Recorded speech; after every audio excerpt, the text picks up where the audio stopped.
What's up, Fleek Squad? I'm your host, DeMarcus, aka GDX. What it do? I'm Dominic, aka D Young Promos. And this is the Young Brothers Presents Geeks on Fleek.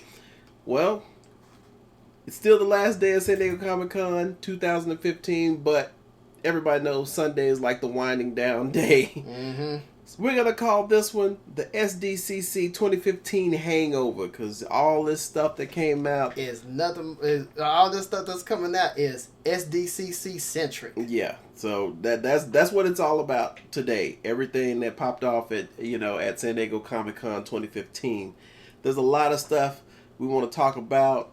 Not so much a lot of stuff, but this was stuff that we're going to talk about at length. So let's roll into it. It's the usual Geeks on Fleek thing here. Yeah. So, first up, this was pretty big. The Walking Dead trailers. Now, two trailers for both shows. The main line, the main Walking Dead show, and then the new show set to drop in August, I think. Yep, August. Yeah, set to drop in August. Fear the Walking Dead. Not a great title to work in the connection, but okay. So, let's talk about the regular Walking Dead trailer first. All right, for season 6. Well, if for many of you, this one's gonna be more centered on the Alexandria safe zone. Yep. And just the conflict that's gonna happen between Rick and surprisingly Morgan of all people. Yeah, because I'm thinking it's gonna be the aftermath of the big, I don't want to say murder, but the big kill that Rick, in front of everybody, he killed I'm so bad with names, and if they're not in the core characters, I forget the name. But when he killed that chick's husband, the dude that killed the mayor's husband, when he killed in front of everybody, that seems to be a big focal point. And the big thing is Rick dangerous? How dangerous is he and stuff? Yeah. Yeah, there's this from what you were seeing in the trailer, there's this issue of this safe zone. They never had to deal with a lot of violence and stuff. They never really had to deal with, from what I'm saying, they never really had to deal with the same stuff that Rick and his crew had to deal with while being on foot. Well, they actually I think they had addressed that, and basically what happened is early when the stuff went down, the mayor, I guess what they call, I don't know, she's the leader of that community. Her husband is an engineer, so very early on they reacted and they were able to put up some. He's an engineer. They put up the walls first, and they did really good insulating themselves. But they just seem like the issue at hand, and it's always kind of an issue in zombie fiction. Period, is just that 800-pound elephant that is survival. Mm-hmm. How you survive. And what you're saying, Morgan is kind of like, hey man, we can't be sitting here getting all dangerous and stuff. We can't just confront this monster head on.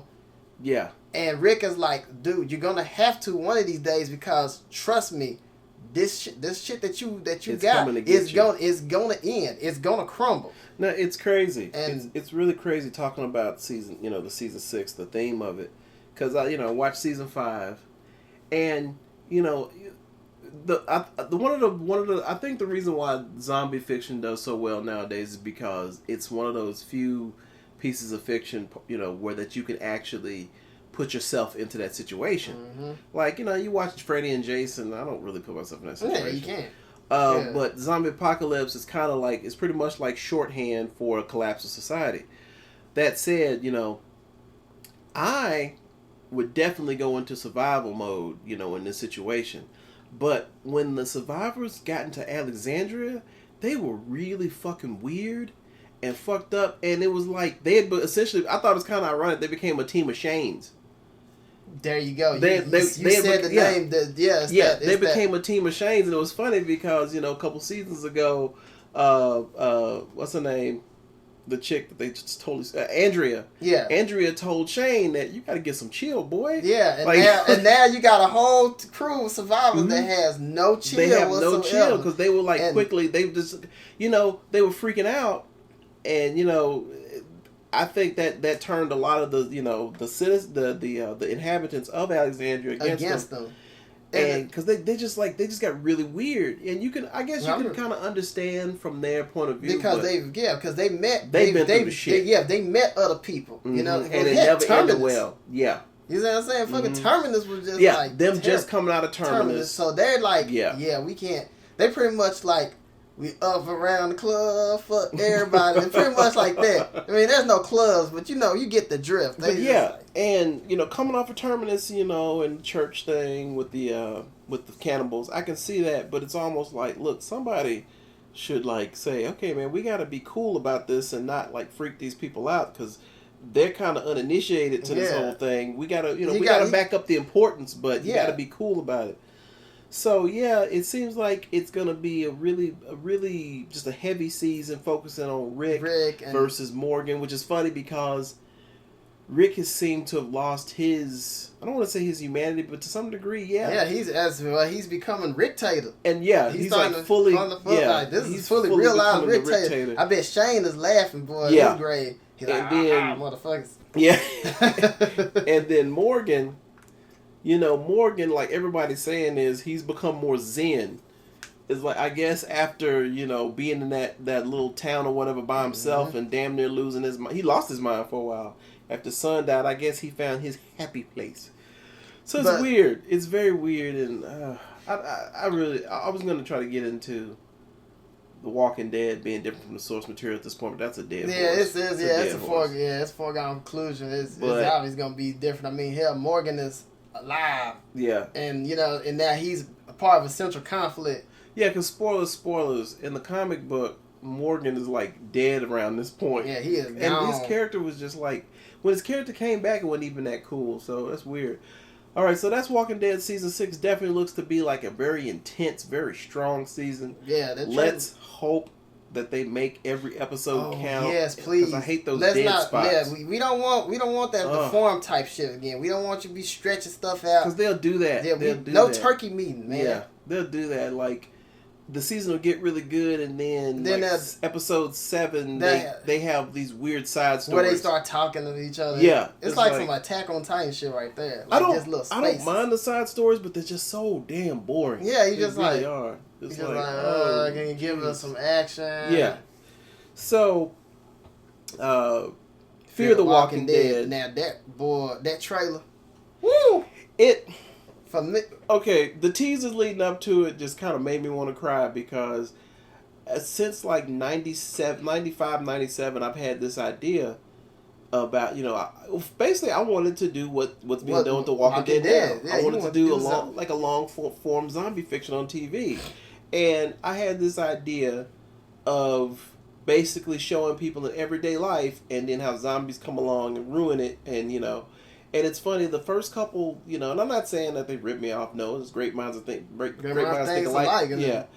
The first couple the first couple promos for Fear the Walking Dead weren't like that. They were just little teasers. Mm-hmm. But they piqued your interest really well. Yeah, because I mean, especially I think the one that got my interest was the mother that was messing with a car, and she wasn't even paying attention. You see her walking in the window like basically Harlem shaking up behind her. Like do the walk shake. So basically, and as the little teasers came along, then there was one about one in school with this really nervous guy who's been watching the internet and seeing what the hell's going on. And then you had one with skaters, and they showed just like the foot of a walker just kind of doing their thing, and they not everybody's paying attention. Doing their thing. It's typical like zombie fiction shit here. People just caught in their own little universe and not paying attention. That happened in real life. Do you know how can you imagine all the victims that would get bit talking on their phone? Yeah.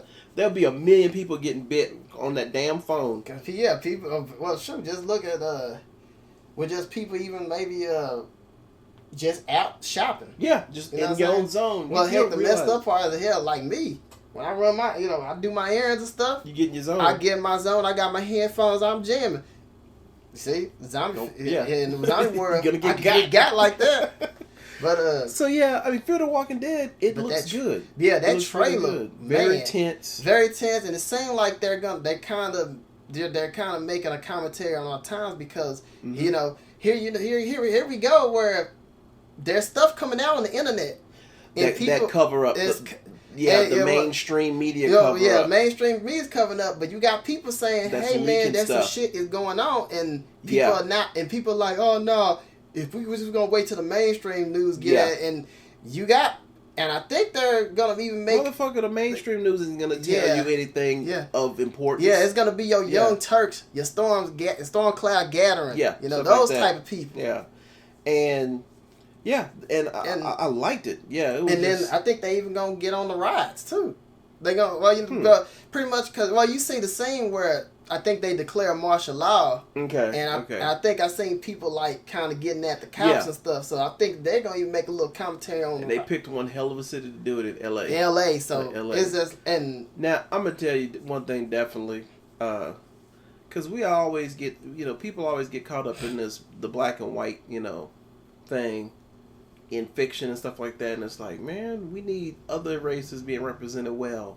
And one thing Walking Dead really bugged me with was the lack of Latino characters. And this time they're like I forgot that one family at the beginning of the first season. They just kind of disappeared. Like, hey guys, we know that there's safety in numbers, but me and my family are just gonna drive off. We have like a revolver. We're good. It's like, I forgot about that.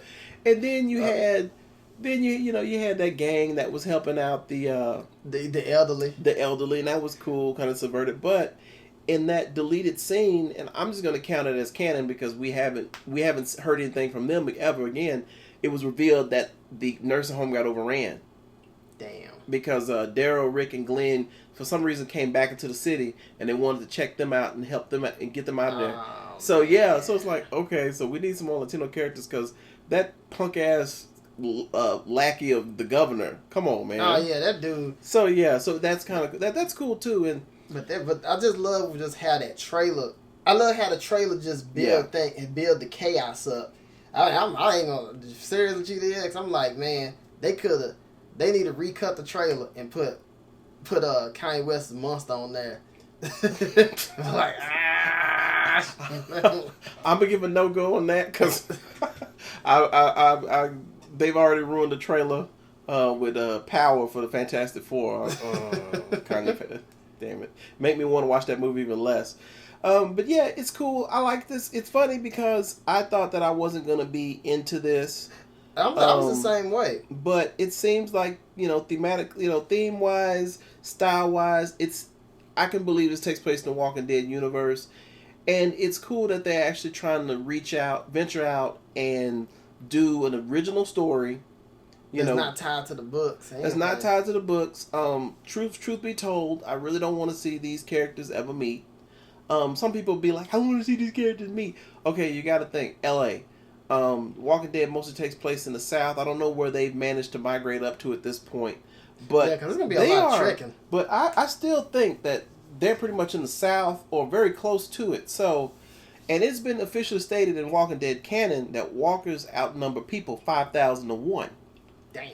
So you try getting from the South or the Midwest to the West Coast to L.A. And not encounter a bunch of walkers. You're gonna lose That's just stupid. That's stupid. You're gonna lose your whole squad. So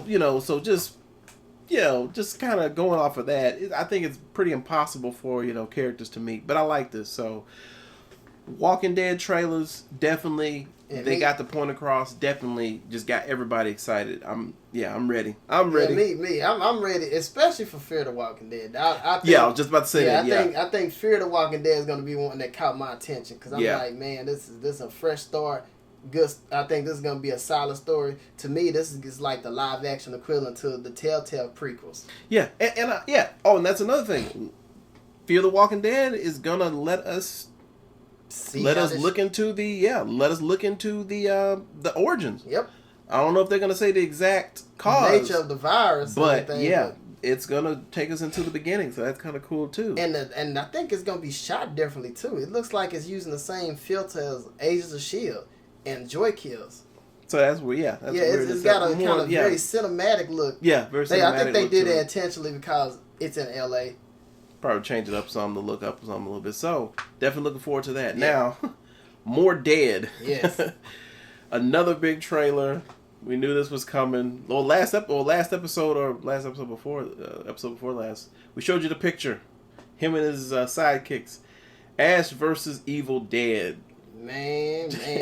On Stars. Dude, man, hold up. Tell me what's the deal.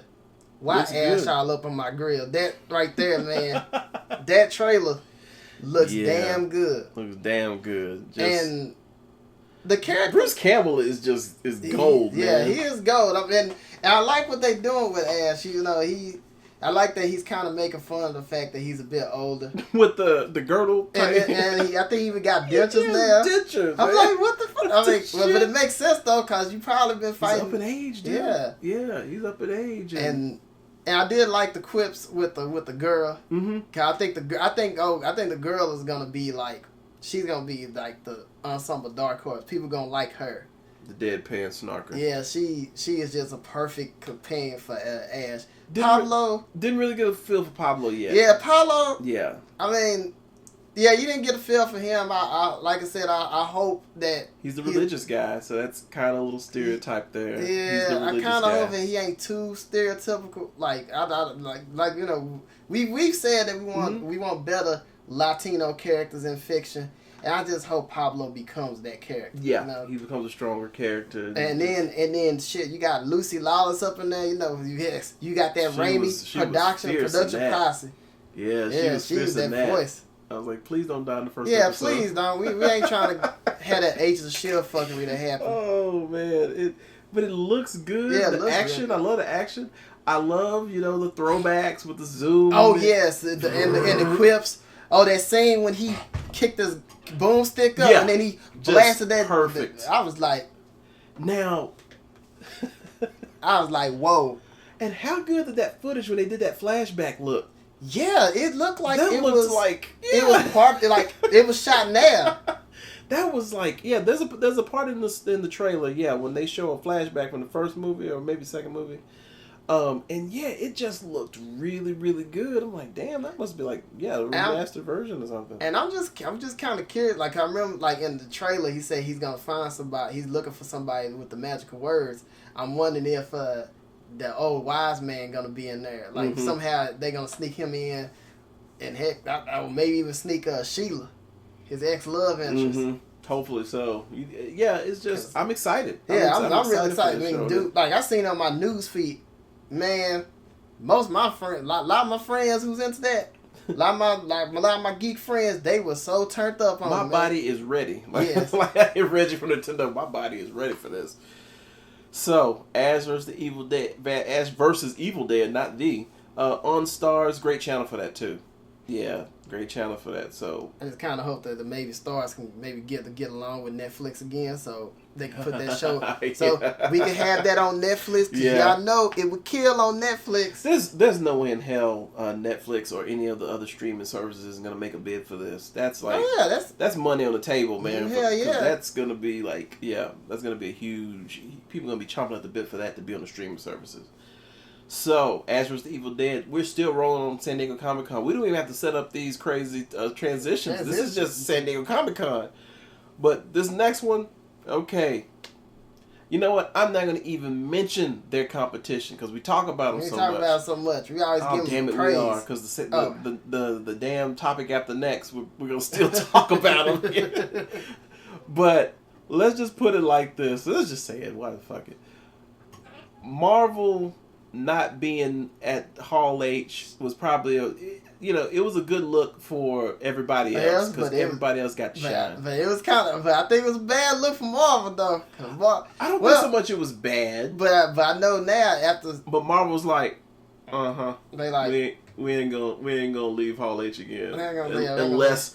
Yeah, even with New York, even with the other shows, they like Marvel's like we ain't hurt, but we gonna next time we in that bitch. Yeah, like, okay. It's almost like Marvel was Marvel was seeing like, okay, what do you got, DC? Because this is your first time really putting a non-Batman, well, not non-Batman, but non-solo Batman movie. What you got? Yeah, what you got? And I'm gonna go ahead and say, man, DC, they killed it. They killed it with a lot of stuff. Okay, the DC TV stuff. DC TV, yeah. Let's start with the DC TV stuff. Because that was from DC TV. That was some real good stuff. Okay, the Arrow panel. It was like, Arrow panel. You can see the Arrow panel online on YouTube, and it's officially co-signed. So that's cool. So yeah, there's no bootlegs there, but Arrow panel, 30 minutes, and it was pretty cool. Really good panel. Heck, you got a chance to see Stephen Amell in his new costume. As Green Arrow. He's no longer Arrow anymore. He's Green Arrow. And he's Green Arrow. Yes, Green he's Arrow. Green Arrow. And you would have thought that this dude, this fool right here was like cutting a promo on freaking Stardust. Because he was doing a promo for Arrow Season 4. He had the fans hyped. Selling people He was really selling people. I mean, people were simping for that outfit. Yeah. And so, after he do that, after you do that epic intro, which as I said, you can see online, they get into the nitty gritty of the panel, and it's quite the informative panel. They were saying that yes, this season of Arrow is gonna be a bit more lighthearted because Oliver is now in a happier place. Yeah. Diggle will be wearing a costume. He's gonna have his own costume, which makes sense because he's got a wife and kid. Yeah. And he can't be doing things a ski mask way anyway. Yeah. and it's funny, because I remember there was gonna be there was some rumors. Of course, there were the rumors that he could be a Green Lantern. Yeah, that it's funny though because I'm like, yeah, explaining him being Jon Stewart, that would be weird, but I'm sure people would ride with it. Oh yeah, Arrow fan would probably not gonna happen. Yeah. Oh yeah. And then some people thought about the Guardian because I think at one point the Guardian was black. Oh yeah. Yeah, so they thought about that, but I think they're gonna give him his own his own identity, and they just now let me get my thoughts across on this one. Well, like I said, they talked about the overall nature of the show.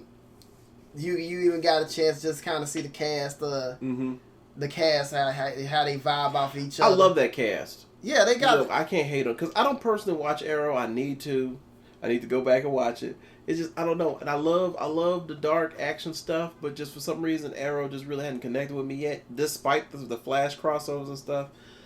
But it's not that I don't like the cast. I love the cast. The cast got a good solid relationship. And Stephen Amell is the best front man lead actor that you could expect you could want because he seems excited. Oh yeah, he's excited. He's humble as hell about this. He embraces the fans. He embraces the character.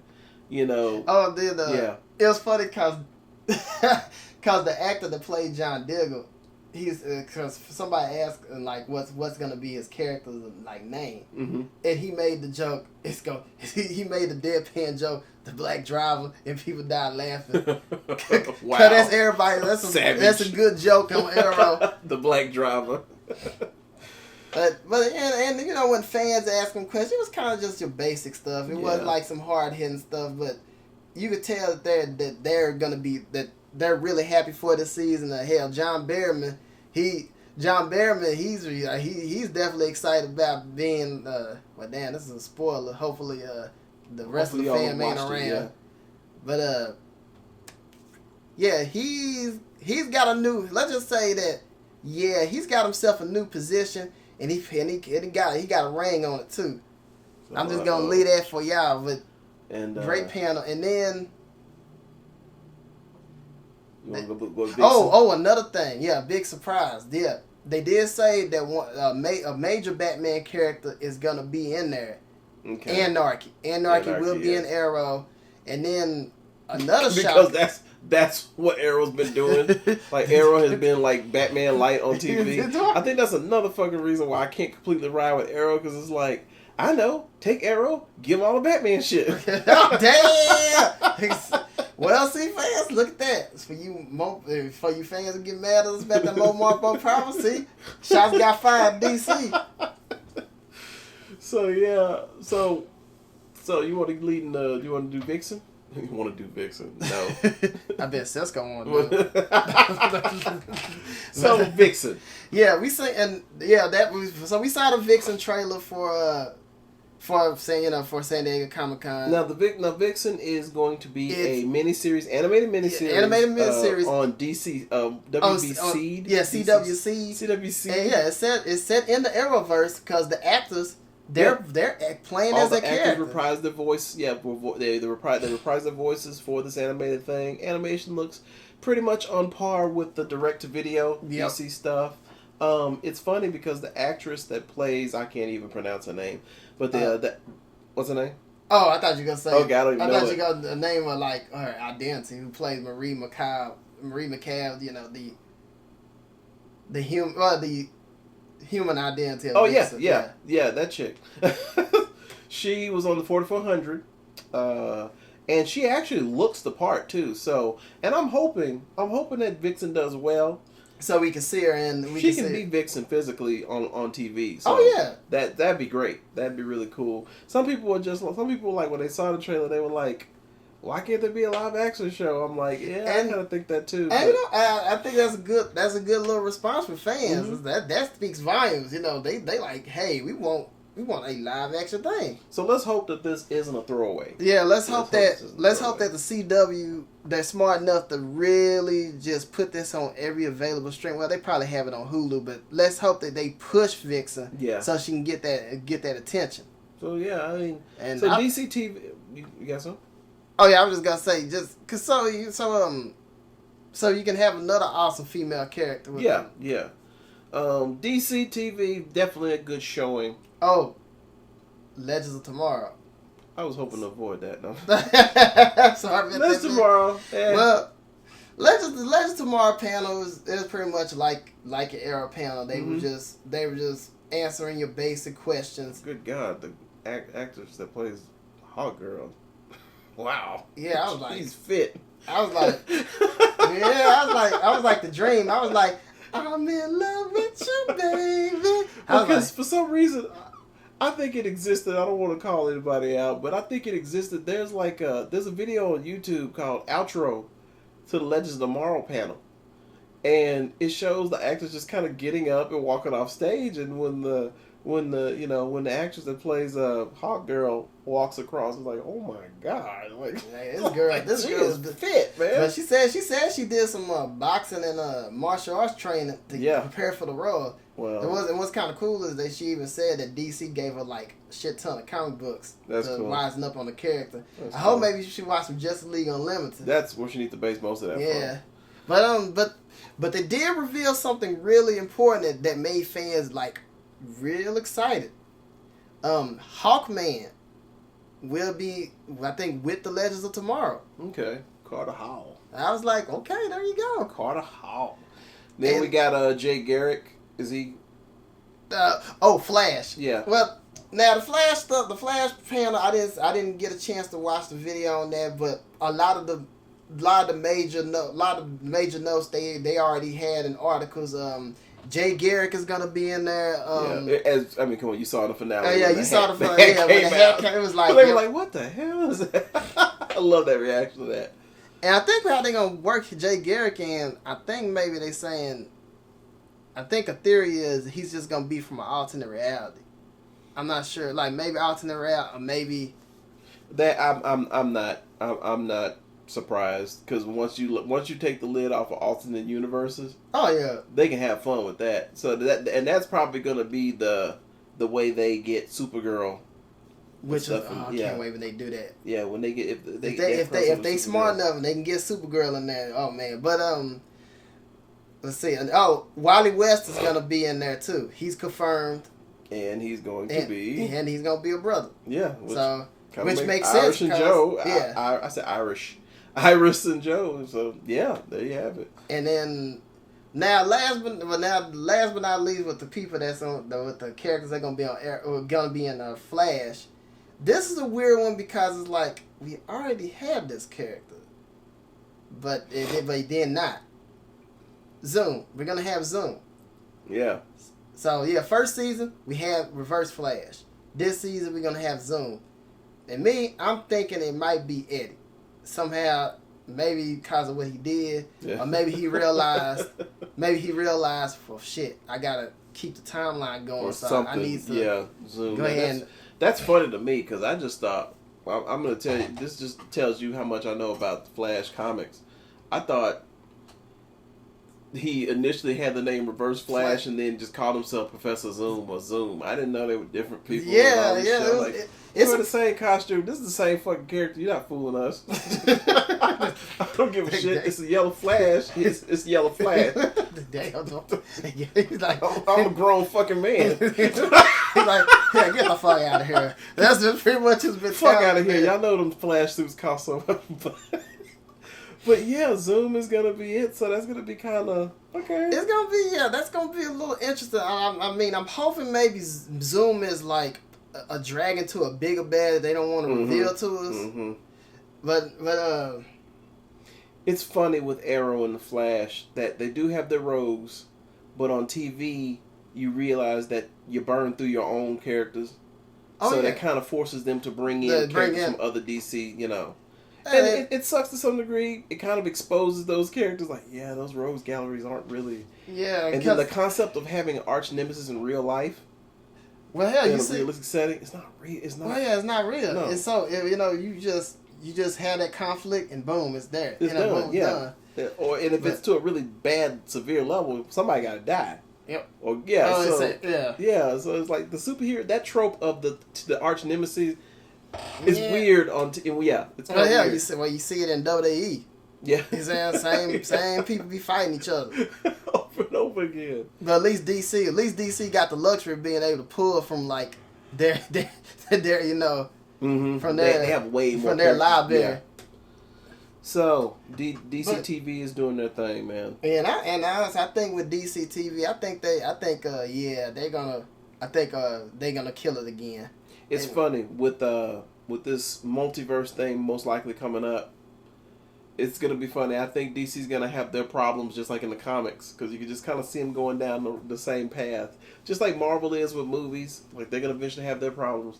DC, I think, is gonna have its issues with the continuity. Hopefully, hopefully it doesn't get too convoluted. Yeah, let's not get too timey-wimey with it. Because it might get weird. Because Superman's supposed to make a presence, have a little bit of a presence in Flash or whatever.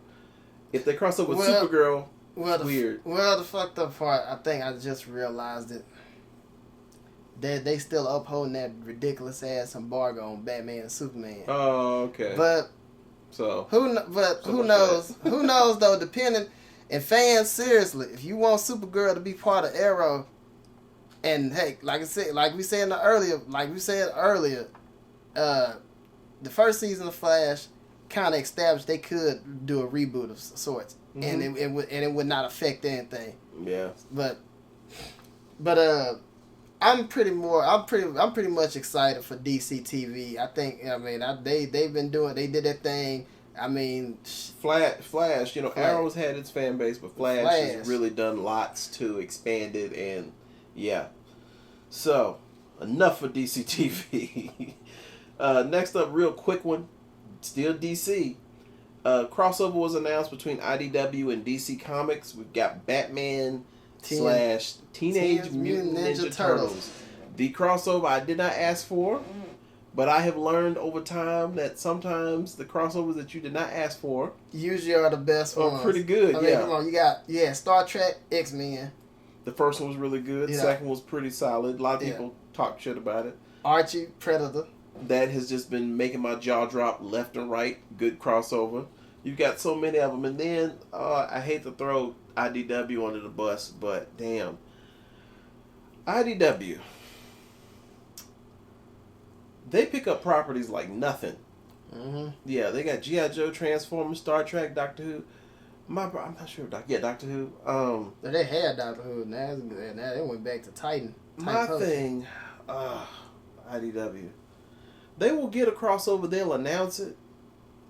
And when you get it, the first issue might be good, then it just peters out. Oh, yeah. Or it's just boring from the jump. And like I said, I hate throwing IDW on the bus like that. Well, because you said the Doctor Who Star Trek. The Doctor Who Star Trek, like, yeah. It started off nice, and then it was just like you don't see that many people talking about that one. Mm-hmm. So Batman TMNT is kind of cool. I mean, I don't suspect we'll have like Batman really tripping out on them killing people because they don't really do that so much. They don't kill people. You more likely in most crossovers you're gonna see Batman and Turtles like square up. It's gotta happen. Yeah. And hopefully they don't nerf the Turtles and overpower Batman to say that Batman can defeat all four of them. That makes them look bad. But at the same time, I really don't want to see the Batman family involved. Now we know 2 meetings that are just gonna be like epic. Is Batman and Casey Jones? But man, that'll be funny to see where that goes. That gonna be a nice one. I'm sure they're gonna have an antagonistic relationship. Oh yeah. Casey Jones he's a psycho. Yeah, he's a psycho, and I think and Casey will kill somebody with them damn bludgeon to death. But the big one is, they're gonna have it. Batman facing off against Shredder. That's gonna be. Y'all better visually that should look good. Yeah. And they haven't really released much. They really haven't given a plot. They just only showed a picture. Yeah, 2 pieces of them. About 2 or 3 pieces of art. Very well drawn. Crazy how it's colored. It looked like it's colored with like colored pencil marker. It doesn't seem like it's normal. Yeah. Well, it has a very. I think they're trying to achieve a grimy look. A grimy look to it or whatever. It's a weird visual too. It really is a weird visual. But good God, man, TMNT has crossed over with a lot of stuff. Savage Dragon. Took the word of that. Then Ghostbusters. Power Rangers on TV. Power Rangers on TV. X-Files. Yeah, X-Files indirectly with IDW. Yeah, they did that big. So that big 4-way, but it didn't work out too well. So yeah, Batman and TMNT, interesting idea for a comic. I never asked for, but I'm open to see what it's all about. Yeah, I'm gonna make a quick prediction. I bet some of the villains they're gonna have, it's either gonna be maybe Joker, Killer Croc. Joker, Killer Croc, maybe Bane. Yeah. Any villain that has some type of mutation. Hell, I'll even go as far as to say, which they probably have the Turtles. They probably have them fighting the League of Assassins. Yeah, Clayface would be interesting. I think he's coming to New York. That always threw me for a loop. That always threw me for a loop when Batman has a crossover and he's going to New York, and it's like Gotham is so much like New York. But yeah, someone had explained that Gotham is another city and not New York. So yep, Batman TNT. So yeah, TMNT. So the next 2. We're still with WBDC, man. This what I would say. Okay, well, technically we're not supposed to have seen it already because this is the bootleg. So yeah, it's the bootleg trailer. Oh yeah, it's the bootleg, and we can't put any pictures up from screen captures of the bootleg because we don't want to get dinged. Yeah, so that's bad enough. But curiosity got the best of us, and we watched the Suicide Squad bootleg trailer. If you don't want to be spoiled, you know what you need to do. You know what you need to do. Don't get me on a rant about spoilers. Yeah. I've had wars with people on Facebook, and it's funny. A lot of my friends on Facebook are like, well, we need to put like 15 spoilers and do this or that, and I can't do. And I'm just like, I don't want to be a dick about it, but at the same time, I'm just like, I don't care what anybody says. The internet talks about spoilers and shit. You just have some damn self-control. If somebody got a disclaimer, don't look. Yeah. And if you spoil yourself, don't get mad about it. Don't get mad at somebody posting up. People gonna naturally do that. That's what the internet. That's what the internet is for. And social media talks about what's trending. So yeah, and so yeah, so. Please, I know that little rant about spoilers, but please, if you don't want to hear it, because it it hasn't been released officially, don't spoil yourself. And if you spoil yourself and you get mad, you need to change your last name to Nestle's, because you're gonna be perpetually crunchy. So, Suicide Squad bootleg trailer. It looks pretty good. Overall, it looks pretty good. It's kind of like a little low key little deal. Yeah, it was a decent trailer. I mean, really with the bootleg trailer. I mean, what you said about it, it gave you a good reaction of the crowd. What they were excited about. Yeah, and that's that to some degree. That's why I like watching bootleg trailers. You know, that some fan captured on the iPhone or whatever. Because that initial trailer, you don't really get to hear the reaction. But yeah, in the official trailer. But in that bootleg, you get to hear the crowd's reaction. That's kind of cool. So, a certain star, big name, who gets paid $20 million a flick, probably had a little shot to the ego. Because Will Smith, you know, they showed him when he first appeared on screen as Deadshot. His was kind of like a, yeah. You heard a little section that probably hasn't seen After Earth yet. Yeah, they're like, yay, Will Smith, Big Willie style, get jiggy with it. And then everybody in the audience like, hey, shut the fuck up. Yeah, because that shit quiet down quick. And then they let him do the title drop. Yeah, so we're some kind of Suicide Squad. And yeah, I was like, great. And then there was the tagline, and they gotta take that shit back to the drawing board. Yeah, they said justice has a bad side. That's it. I was like, wah wah. Justice has a bad side. Like really? Okay, like, whatever. Wow. Now the biggest applause obviously was like for Harley. Yeah, everybody loved. Everybody was feeling Harley, and I couldn't really see what was going on. So you know, but and he could hardly see. Yep. Good God. Yes. I had to go for that easy one. That low hanging fruit was looking good. And she was like, I guess. I think she was like, what she doing? She was hanging upside down, just being kind of weird. Yeah, she was like, it was like some fetishy shit going on. Yeah, it was weird. I was like, I think they got somebody from the armory to come out there. And so then the big reveal at the end was the Joker, and he still tatted up. He still looked tatted up. He's like he's young Jeezy, baby. Yeah, the gold teeth. Oh yeah, but people were like. People popped. Yeah, they popped. They cheered for him. The people cheered for him. Yeah. He did. It seemed like, Leto seemed like he's got, I think he maybe looked at the cartoon or something because that voice sounded a little bit. Mm-hmm. He sounded like he was kind of dipping into the animated series. No, Heath Ledger. Yeah. The voice is kind of the nasally thing. That's kind of a weird thing. So yeah, Suicide Squad. Can't wait to see the official one. Can't wait to see the official to see if my opinion changes a little bit. Because it was more kind of like a mess type thing with that. Yeah. It wasn't good. No, it wasn't terrible. Yeah, Amanda Waller. Yeah, Amanda Waller though. Damn, that's awesome. Yeah, Waller boy. Yeah, I'm looking forward to seeing her. It's like I get people to act against their best interests. I was like, damn. I like that. Like, yes, Amanda Waller.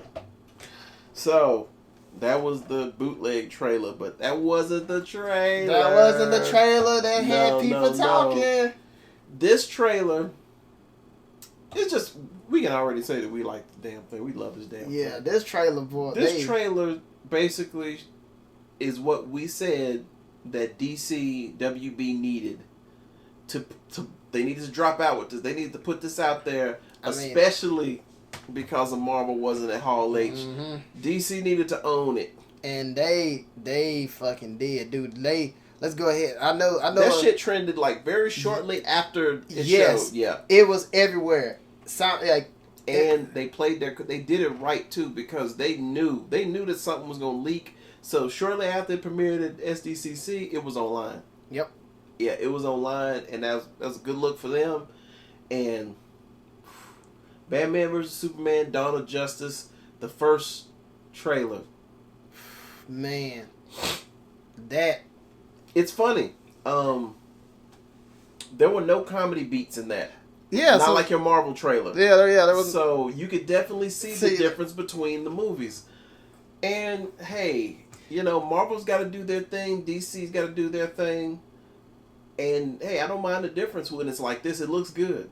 It surprisingly looks good. Well, I'm saying the trailer. The trailer looks good. Batman Affleck is on point. Yes. Batfleck Fleek appeal is definitely over 9,000 on this one. You after that trailer, you gonna be a believer of Batfleck. Yeah, he's. I mean, he really studied that character. Like, hell, if you didn't believe Kevin Smith when he was getting excited about Batfleck, now you excited because of this trailer. Cool seeing them with the building exploding and the Wayne Enterprises building exploding. Somebody put a picture up showing from Man of Steel when him and Zod were in the building and Zod lets off one of his heat vision and it blows through a wall. Some people are thinking that was actually during that thing because I think there's going to be at least some overlap and some flashbacks. Oh definitely. Yeah, just to build up the conflict. It's funny seeing this trailer.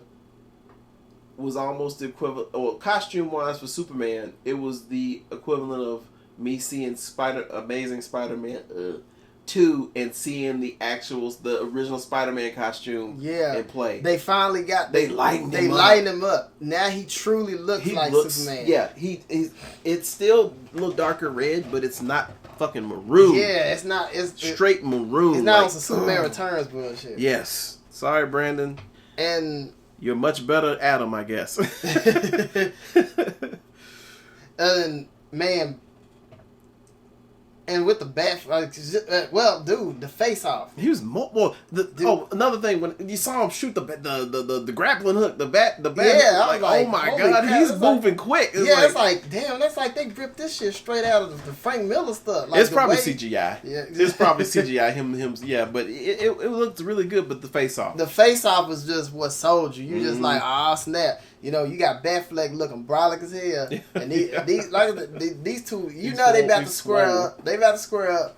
Hell, they even showed Wonder Woman. So if you weren't a believer of Gal Gadot, this might have helped you out. This might have made you be like, okay, she looks pretty decent in Wonder Woman. This is gonna be a point of contention. Well, I think I agree with you. They should have gave us some parts. Well, like. They showed us kicking some ass, and I'm thinking that they pretty much gambled that, well, the fans should know that this is Batman and Superman, so of course we put more emphasis on them, and that kind of makes sense. But when it seems like if no one knew about Wonder Woman, this trailer would have been fucking awesome because you would have said, "Oh shit, Wonder Woman's in it, and she's kicking ass." But Wonder Woman's appearance in Wonder Woman was telegraphed. Wait, not telegraphed. They said it earlier, and they pretty, they showed off pictures. Her look early, with Batman's and stuff. So it was like, I want to hear her talk, man. We want to see because all they did was just showed you just little scenes of her. Like they showed her leaving, I think, a party. As Diana Prince, Diana Prince. Yeah, and they kind of showed her and Batman making those eyes at each other. Okay. And the big thing is kicking ass with Superman. It seems like she's gonna fight Superman. Yeah, because the way that she was moving, I'm like, damn, she's moving just like Justice League Unlimited over here. To me, I really wish they would let her say something because I don't know. It seems to me like with movie trailers, especially in comic trailers, when you have such a weird reaction, kind of a backlash to a certain actor being cast, it almost seems like when you come out with that first trailer, you want people to say. Yeah, you want people to go, I was wrong. Yeah. She looked fierce, man. She looked... Now, in action, it was, and... Action-wise and visually. She seems kind of... It looked... I'm still kind of stuck on something I don't think we can have, is a woman that's almost 6 feet tall that looks like she... You know what I'm saying? Yeah. That physically, and... I don't know. I'm not quite sold on Wonder Woman. Definitely Lex Luthor. I was gonna. You answered my question. Well, I'm thinking what they're gonna do with that is they're sticking. They kind of going with his classical origin with that. That he starts off with that with his red hair, and then something happens that just. I don't know. I didn't feel it. Yeah, they need to. Yeah. They need to kind of showcase Luthor a little bit more. Yeah.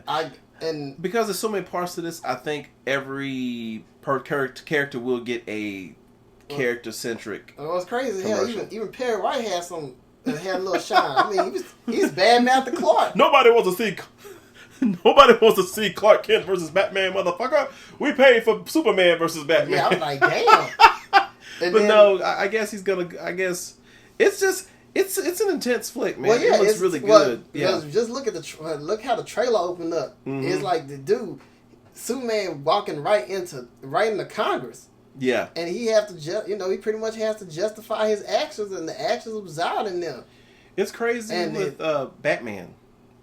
Batman just outright said, "I have to destroy them." Yeah, Batman. I don't know. Yeah, I'm like. I think what they're doing is because see with the I think it was Alfred talking to him, is he's seeing how Bruce's need for vengeance is really taking him over, and and I think that's part of Batman. Why Batman seemed like he just want to just kill Superman. And this is because he's intense, man. This is because you think about Bruce lost people. He didn't just lose he lost a billion, but he lost lives. Yeah, so Batman's on some other shit that we haven't seen. We've seen a hint of in comics. And stuff. As long as you don't say that I'm the goddamn Batman, I'm okay with that. There might be a chance he might. I don't know. Well, they didn't really have too much cursing in the first Man of Steel, so I don't think I'm the goddamn Batman. Yeah, but you never know. If y'all do that, I feel like, oh man, wrong. Because I mean, shit, you had some people that hated. They were hating on I'm Juggernaut, bitch, and they were like, "There's no way in hell they would use something that a couple kids on YouTube." And it happened. I'm the Juggernaut, bitch. And that was probably the best thing. That was the best thing that happened on X3. Piece of shit. I mean that, and how they handled the Phoenix. So Batman vs Superman, Dawn of Justice trailer, it definitely did what it set out to achieve. I bet Marvel after seeing that trailer, they was like, man. Well, it's funny because at the end of Avengers, the Avengers trailer, the common thing was that somebody put out there that DC's offices are on suicide watch. Because, Avengers, when that first hit, that was... I bet there was... It probably sucked to be at work at DC. Yeah, I bet you probably heard a cricket in their office. And so... But this one, it's funny. As good as Dawn of Justice trailer was, you just can't get past the fact that Marvel been doing this longer. Yeah. And Marvel is established, and I don't see them killing. I don't see DC putting DC's Marvel stuff, putting them out. And honestly, that's not gonna, that's not really the case. But I think it made Marvel kind of like, okay. I see you. We see you. Yeah, I see you, motherfucker. Shout out to Dash and XP. But I think it definitely. You be lying, and anybody from Marvel be lying if they didn't say, okay, it's on now. And in the end, it's gonna be good for both. Yeah, because it might make Marvel be like, okay, we gotta really step our game up. I mean, we've been here for a while, but hey, people. That could, we started looking a little long in the tooth. I mean, people. And Ant-Man is kind of shaky at this point. Yeah, Ant-Man shaky. Age of Ultron did good, but it revealed that kink in the armor. I don't like saying the other word because that's a slur, motherfuckers. A kink in the armor is just good enough as the other one. But Age of Ultron just kind of showed, see, the Avengers ain't quite invincible. Mm-hmm. So, it's interesting. Especially with that news in Jurassic World knocked them down. Yeah. But Marvel wasn't worried because they're like, shit, we made history. We got that. It looks good. This is going to ramp up the competition, which is great for business. So, DC, Warner Brothers, killed it. They took advantage of the Marvel absence at Hall H. Sure, everybody took advantage. Everybody did. So, next up, this is Marvel, the kind. Yeah, it's more like Disney now. That's what I think is funny. Well, is like Well, next up is the Marvel movies that don't count. Yeah, I said it. If you got the old red white logo, okay, you don't count. Sorry. Damn. And with that very venomous lead in, another bootleg trailer. We ain't scared. We ain't gonna put it on our channel, but we ain't scared to talk about it. Shit, we saw it. I don't know why they. It was for the people in attendance. Oh yeah. Well, I think how they describe what happened here. Well, how they described it is like they. It was Fox. Mm-hmm. Fox wanted to show off their characters. Mm-hmm. Fox wanted to show, they did a big panel. Hell, you gonna see in the article that everybody, including Stan Lee, took like this big epic selfie. Somebody fucked it up though, because it's overexposed. It's shaky and overexposed. I was like, damn, man, this could have been an epic ass picture. But yeah, they showed the picture. But I think what everybody was raving about in the Fox Marvel panel, just kind of Fox panel, the Deadpool trailer. Hands down. That had everybody like fucking excited. People went bonkers for the trailer. Now, you don't hear this often, and you probably won't hear this often on this podcast. D-Young Promos and I, Nick and I, we usually are of the same mind, on the same page about stuff. But the Deadpool trailer, this first time where we kind of split up the middle. Kind of split in the middle. Like we'll kind of split. So I'm gonna jump off with it, just so people don't say that we hating and end on a bad note with Deadpool. Me, I like the trailer. I love the costume. It's a great representation of him. One of the best translations from page to screen, hands down, when it comes to costume. I love Ryan Reynolds' attitude about Daredevil, about Deadpool. I love the fact that he got a second chance. That was really damn cool. Yeah. Because for all intents and purposes, it was a wrap on his Deadpool. I think what helped them get that second chance was when that leak. That little quote unquote leak. And you find out, this was an actual scene. Fucking, yeah. Because that yeah. Get my Porky Pig on. But that little CGI bit that we saw, it was part of that trailer. So it's like, you bastards. Y'all knew what y'all was doing. But hey, that's all in viral marketing, and that's what that's what got people going crazy for it. Okay. Overall, I didn't like it. People are like, what? First off, it's what lies with the character. I think Deadpool is a okay character. I think he's a cool character. He's really taken people. He's really just seized people's imaginations. People have really gravitated towards him and stuff, and that's cool. But to me, Deadpool's kind of a one-note kind of character. I guess it depends on who writes him, but overall, I just can't. I'm not like into Daredevil like that. It'll probably take Deadpool like that. I think another thing, and it's funny. Back in the '90s, Wolverine was everywhere, and I think that overexposure really bugged me about Wolverine, to the fact that I just got tired of Wolverine. Okay, Wolverine. Just like when the X-Men movies came out, I was like, everybody's talking about Wolverine, like he's the most important thing, because he was so important in the casting. I was tired of Wolverine because he was everywhere, and I think that's me with Deadpool too. I'm like, everybody's in the Deadpool, and I'm not. It's not that hipster shit that when it's cool, that's when it's not cool. It's for hipsters. But it's just like, I just hate the overexposure with Deadpool, and then I don't give a fuck what anybody says. Deadpool, when he first came out, he wasn't cussing like that, And I'm not a prude. I mean, look, I just said, I just went in with profanity. I have nothing wrong with profanity. I have nothing with violence. Shit, I have nothing wrong with violence at all. The violence with Deadpool, I think will be cool because that's in line with him.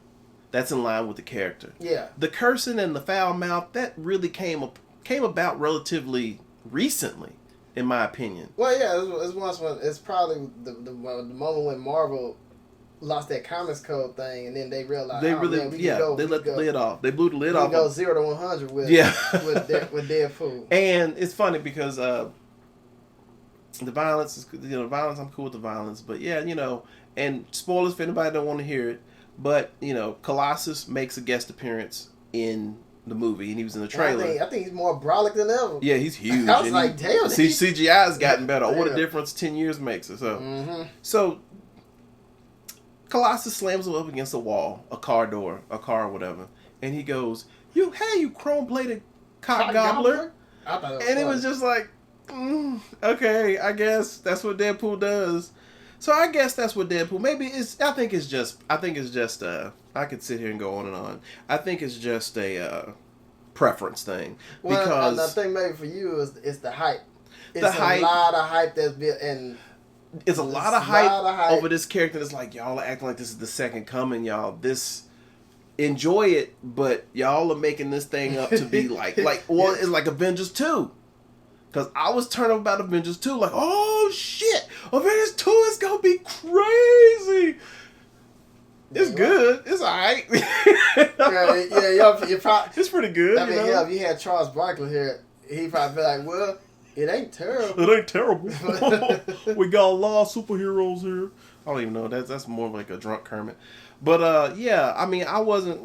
Hey, it's cool, and ultimately, it's cool that such a high profile character gets in on a R-rated movie done. As far as I'm concerned, because it's been years since Blade.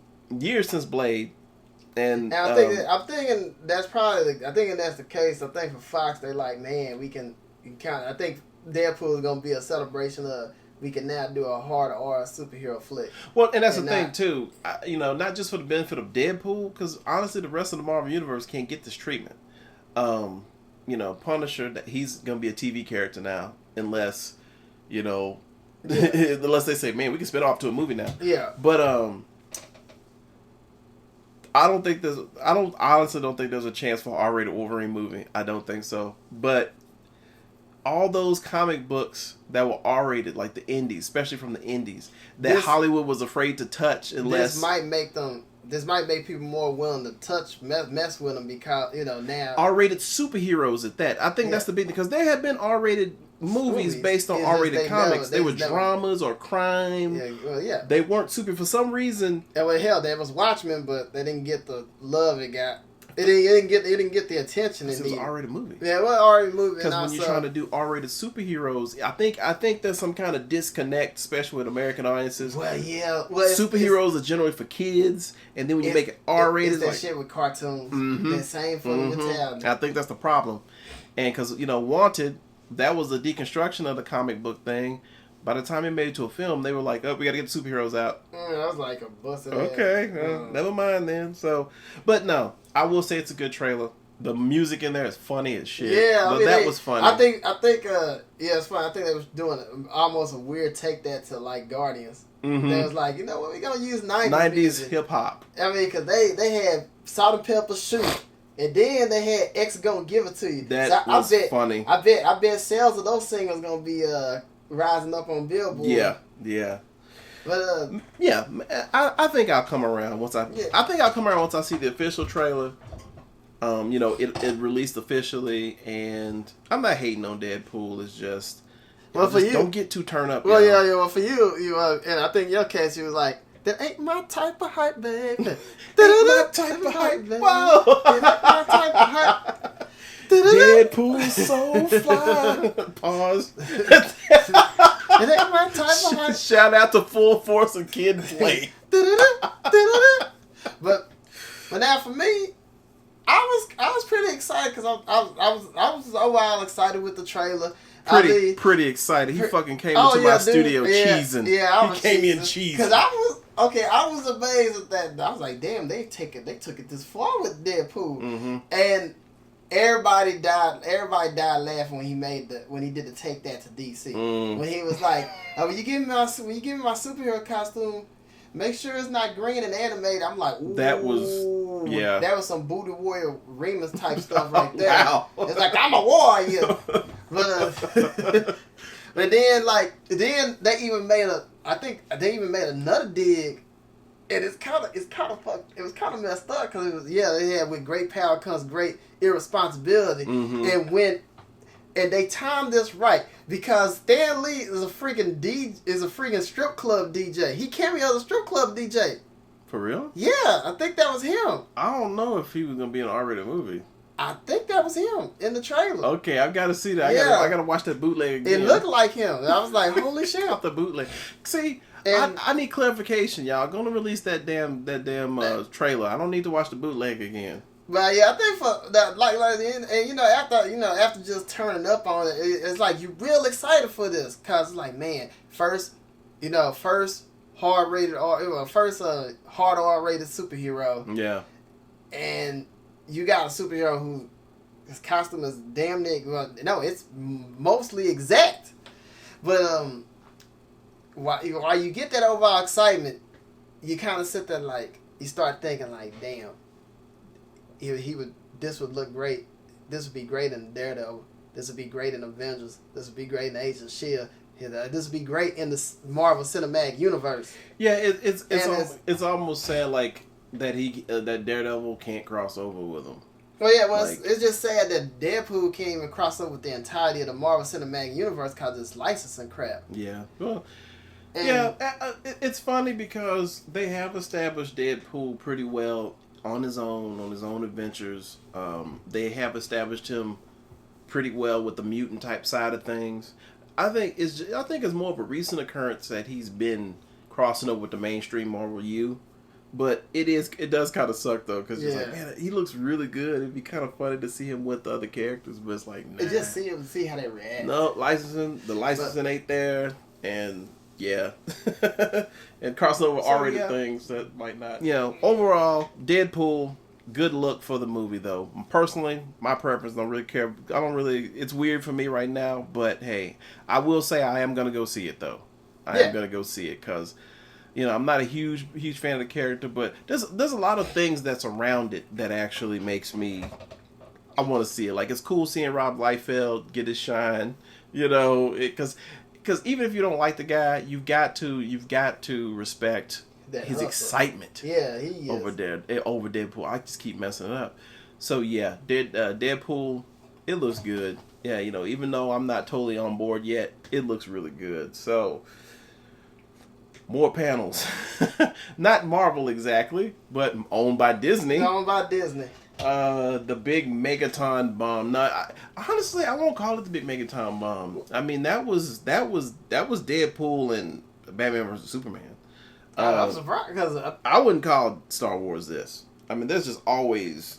I think a lot of people. I think in the articles, a lot of people just talk about how they handled the panel and more so just the concert that happened, and then even the guy that the dude who dressed in the stormtrooper outfit that did that 645-mile walk to Comic-Con in memory of his wife. Yeah, that was and cool. how he led the stormtrooper procession to the concert.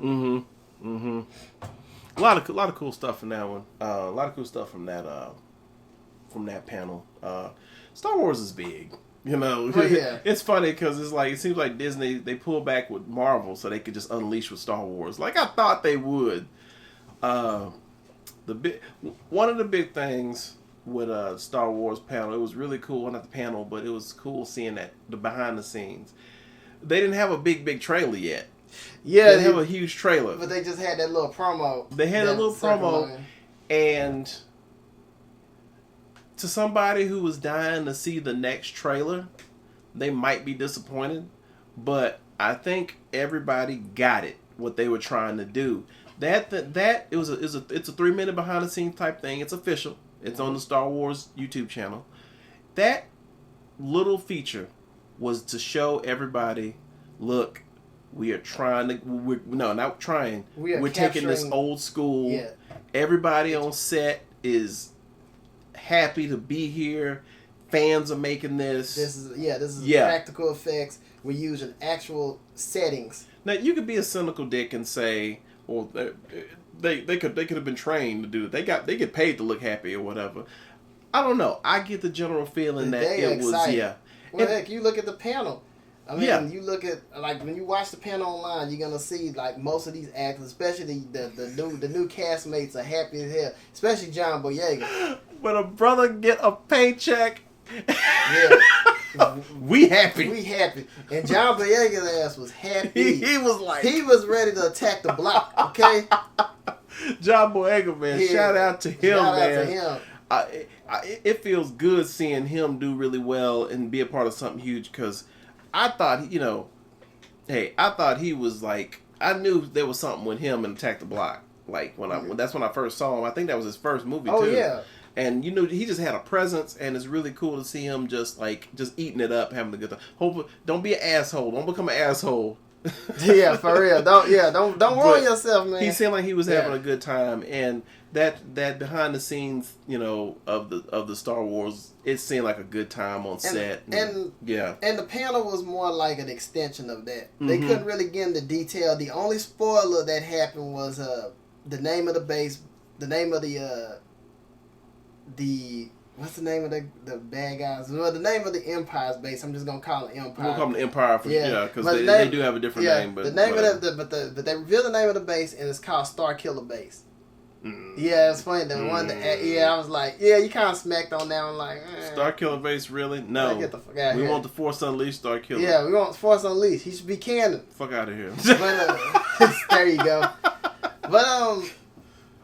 But there were some interesting moments. They showed another practical effect thing. They showed that little monster. That made you weird. That puppet made me weird because he just has. I'm not gonna get into no big racial thing, but that damn thing that they had come out. First of all, he was a weird monster, just weird to me. But I guess it's Star Wars. But the same shit that they got in trouble for with Watto, like. Because some people consider Watto kind of a racist caricature. That thing that's walking around was kind of weird to me too, because he had the hair wrap and just the shape of his face, and that made me feel a little iffy. But I looked past that and just saw practical effects. Yeah, I think and puppetry. Yeah, I think once this movie come out, you're gonna start seeing a trend for practical effects. I mean, if Mad Max Fury Road didn't do it, this is gonna do it. Practical effects. I mean, I don't like stunt people in danger. I don't like that. But everything's been so it's CGI. Everything is so CGI. Yeah, really conspicuous. You can only go so far. The thing is, hey, in movies, it is sky's the limit as far as your imagination goes. But something about having a little bit of that realness, you gotta have that realism. Authenticity. Yeah, and people just like, oh man. It's something about miniatures too. Like you could easily, if you need 15, if you needed 150 X-wings, yes, it's easy to go into that computer and make 150 X-wings. Yeah. But it's just, it's just something about it. Even though graphics have gotten way better, graphic imagery, it's just something about the miniatures, and I like seeing the miniatures and all that. And then they had something that we would have loved to have been a part of. What is it, a concert that a couple people were invited to? Wow, it was like a celebration. They treated their fans right. Yeah. Like, they did it up with the extravagance. They did it up with the extravagant stuff. And just a little thing that I seen, like I said, Boyega ate it up. The actress who's like the new female character, she seemed kind of just taken aback by everything. Very happy, excited to be there. The other guy, kind of the same thing. It seemed like the dude that plays the Sith Lord Kylo Ren, it seemed like he almost got himself in a little bit of trouble because like when there was a question being answered, he just did I think he was trying to be funny, but it didn't go well. And God. Abrams had to kind of be like, yo, you got to, he kind of, in a nice way, told him, hey, answer the question. Oh, wow. Yeah, it was kind of, because you can hear it in his tone of voice. Like, he was joking, but he was like, hey, motherfucker, just because you part of the Empire, just because you playing the Sith Lord doesn't mean we can't replace you. Don't act no fool. Right. Don't act no fool. Yeah. You got me, like Bernie Mac on Kanye West, you got me out in front of all these people, you won't act a fool. Yeah, because that shit it was like, when you watch that panel, you're going to be like, awkward. Okay. Yeah, but and then when the Star Wars Trinity came out, everybody was popping. That's what we're calling them. Yeah. The Star Wars Trinity. Luke, Han, and Leia. And everybody was popping, cheering. It was good. It was a solid thing. It was, and I think when all is said and done, that's gonna probably be one of the things that people are gonna talk about next to Deadpool and Dawn of Justice. So I would say clearly those are the huge winners. Yeah, those are gonna be the winners. Huge winners, and that was the huge moments. Overall, Comic-Con, man. Okay, well, first thought, it would have been nice to have been there, but but I don't want to put. It's expensive. Yeah, it's expensive, and it's funny. Because the general consensus was much better show than it was last year. Yes. Because last year you just had I saw professional cosplayers and everybody. A lot of people alike were just like, it's too big. It's gotten too big. It's too Hollywood, and it got too mainstream. It got too mainstream. Wrapped up in its popularity. Yeah, it seemed like it got yeah. For the most part, it seemed like Comic-Con got stuck up its own ass. But this time around, it's funny because this might have a backlash because things went relatively smoothly this year. Now everybody gonna be like, yeah, I'm gonna go to the next one. If they said 2015 was good, let's go back 2016. It's gonna be a vicious cycle. They're gonna be like Mr. Horse from Ren and Stimpy. No sir, I don't like it. Oh, sir, I don't like it this time. Or it's gonna end up like the Star Trek movies. Just go to the odd ones. You know what I'm saying? 2015, okay. 2016 is gonna be full again. Don't go. 2017, okay, we can go with that one. So yeah, people said it was a lot better in that respect. A lot of big cosplayers, I'm not gonna name them, but they said they couldn't afford to get out there. Oh yeah, it was a lot of a lot of them said that. Yeah, I'm just thinking, your different cons. There's different, with your different cons, there's different things that are gonna have emphasis on them. At Dragon Con, it's all about the cosplay. It's all about the cosplay. And your smaller cons too, because you have your booth, you can sell your stuff, your merchandise and all that. San Diego Comic-Con, booth prices are too high. And that's pretty much for movie and television and animation anyway. It's become that way. I have looked, when we're talking about just booth prices and stuff and, cosplayers having to buy tables. A couple of years ago, 2010, 2011, partner and I, we wanted to debut a comic book, and we were actually doing a comic book with a wrestler. I'm not going to name this person because that whole situation did not end well. But so I got access to a lot of Comic-Con stuff, and holy shit, man, we tried to make it work. We were damn near not going to be eaten. Yeah, the struggle it's was definitely expensive. Gonna be real. So if you're a cosplayer that any mom and pop or any kind of independent, it's really hard to clear that the price of the booth and then travel out there and then the storage of all the stuff, and it's pretty Even one of the geeks I follow, one of my Facebook friends, like Henshin Justice, he just opted to go to this class reunion. It's expensive. Yeah, I think that's kind of the downside of it. But it's funny. Everybody can say what they want. San Diego Comic-Con is still the biggest show of them all. Because it's Comic-Con WrestleMania. Yeah, there you go. But it's cool that they addressed some of the issues that they had. As a collector, though. As a collector in the collector communities, I get to hear a bunch of bitching about the exclusives. There was lots of good exclusives, lots of figures. I'm not going to get into it exactly, but oh my God, there was so much good stuff. And yeah, it was really good stuff. And people are going to complain about that about all that stuff come next week. But it was overall very positive. Very positive. No negativity this time. Marvel's coming back next year too. Oh yeah, Marvel. I mean, Marvel was there, but Marvel's gonna take Hall H Marvel again. Cinematic Universe. Yeah, Marvel's gonna take Hall H again because they're like, man, we can't have. Yeah, we can't be letting everybody just take over our damn house. DC was stunting on us. DC stunning on them. Yeah, DC stunning. Fox stunning. I'm like, damn, everybody's stunning. Everybody was stunning. I'm like, shit, you might even have a struggle rapper stunning. And with the con, there was an overall thing. There was a new phrase that came out called dropping the mic, and everybody in the panel, everybody who had a panel, especially those trailers, y'all definitely dropped the mic. There was drop the mic moments. Then there's a drop the mic moment that we'll talk about that. Probably on a tiny turn up or something. We'll talk about that one. So explosive San Diego Comic-Con 2015 this year. I mean, you have those elitist comic fans and geeks and nerds. You have those elitist fans that get pissed off that things are going mainstream, but they just kind of fail to see that if you don't have some kind of mainstream recognition, it's hard to get the stuff that you want to get. Yeah. We wouldn't be seeing any of this stuff if without there being a mainstream recognition. They won't make no Avengers. They won't make no $100 million, $200 million Avengers movie for 10,000 people or 1 million people. Yep. No, they want to hit hundreds of millions, a billion people, and that's just kind of the double-edged sword that you have to deal with as a comic book fan or whatever.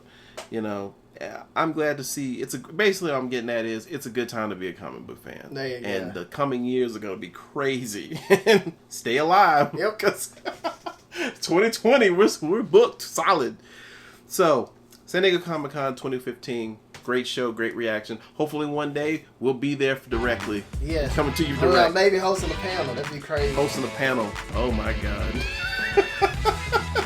The horrors. All right, well, that's the show for today. As always, man, every Monday, tune in. Turn up. Now, allow us to reintroduce ourselves.